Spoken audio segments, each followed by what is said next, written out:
The next question. Assalamu alaikum. Wa alaikum assalam wa barakatuh. My name is Muhammad. I am a businessman from Maiduguri, Nigeria. My question is, must one perform ablution after eating camel meat? As far as performing ablution after eating camel meat, or does your wudu break if you eat camel's meat, there is difference of opinion among the scholars. One group of scholars say that if you eat camel meat, your wudu is broken, and if you have to offer salah, then doing wudu again is compulsory. The other group says eating camel's meat does not break your wudu. It is based on the hadith of the Prophet, in which Jabir ibn Allah will be with him, hadith of Sahih Muslim, hadith number 360, where Jabir ibn Allah will be with him. He asked the Prophet that after he eats camel meat, does he have to do wudu? And the Prophet says yes. Then he asked the next question, does he have to do wudu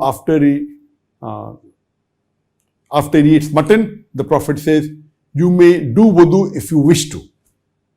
There's another hadith mentioned in Abu Dawud, hadith number 184, where Al-Bara,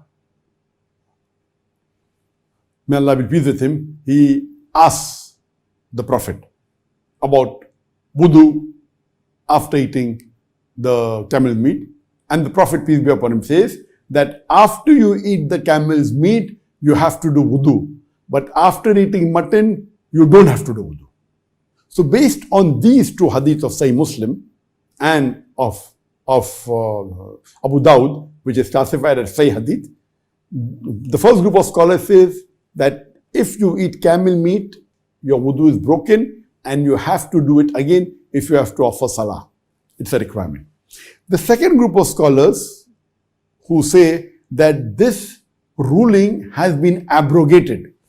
There's another hadith of Jabir, may Allah be pleased with him, where the Prophet said that when you eat a thing which is cooked, you need not do wudu.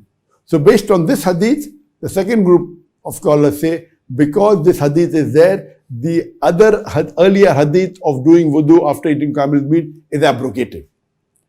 Now the point to be noted is that for anyone to say that this is abrogated, they require evidence that the second hadith should be chronologically after the first hadith.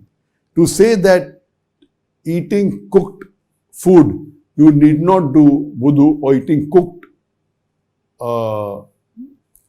meat, you need not do wudu, you have to prove chronologically that the hadith of doing wudu after eating camel's meat came before this. And there is no evidence to show that. Secondly, the ruling that you need not do wudu for having cooked food is a general hadith, and doing wudu after eating camel meat is a specific hadith. If you say that the last hadith has abrogated the earlier hadith, that you need not do wudu after having cooked food, that means doing wudu after camel's meat is abrogated, then even not doing wudu after eating mutton is also abrogated. You cannot say only one is abrogated. So based on that, the first group of scholars say, no, it's not abrogated.